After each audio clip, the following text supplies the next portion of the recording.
Opening নাকি number 4 জাতীয় দলে পজিশনের আলোচনায় পারভেজ হোসেন ইমন। যদি ফেরেন ইমন তবে দল থেকে জায়গা হারাবেন কোন এক ব্যাটসম্যান।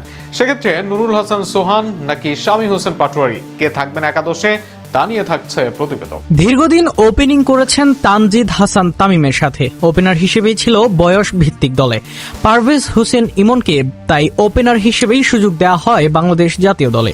সেখানে তামিমের সাথে ভালোও করেছিলেন তিনি। তবে সাইফ হাসানের উত্থানের পর দলের একাদশে জায়গা হারান তিনি। এরপর বিপিএল এ নতুন করে নিজেকে জানান দেন বাংলাদেশের ইমন, তবে সেটা ওপেনার হিসেবে নয়, নাম্বার 4 পজিশনে।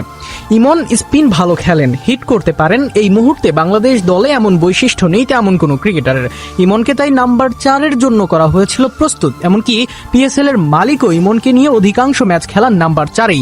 মিডল ওভারের ডান বামের সমতা, স্পিন সামলানোর জন্য ইমনকে দেখা যেতে পারে এই পজিশনেই।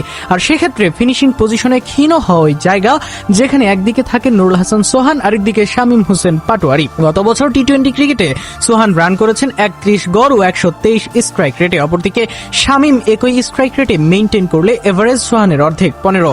আবার এই সময়ে কিছু ম্যাচ একা ফিনিশ করেছেন সোহান, তবে শামীমের সাকসেস রেট সাম্প্রতিক সময়ে বেশ কম। সেই হিসেবে শামীমের জায়গা পাওয়ার কথা একাদশে।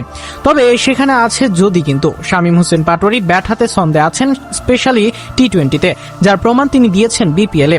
র্যাম্প শটে এই মুহূর্তে বাংলাদেশের সেরা তিনি। আবার স্পিনে ওর বিপক্ষেও সাবলীল। আসল ফিনিশার বলতে যা বোঝায় সেটাই শামীম করতে পারেন ভালোভাবে। অপরদিকে জাতীয় দলে কিছু ম্যাচ জয়ী ইনিংস থাকলেও সোহান অনেক ম্যাচে ছিলেন তার ব্যর্থতা।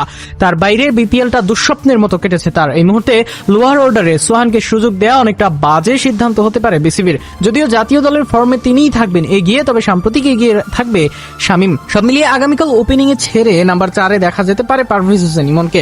আবার উইকেট কিপার সোহানের বদলে ষষ্ঠ বোলার হিসেবে আসবেন শামীম হোসেন পাটোয়ারি। তবে চূড়ান্ত রায় জানা যাবে আগামীকালই। দেখা যাক কাদের সুযোগ দেয় বোর্ড ও ম্যানেজমেন্ট।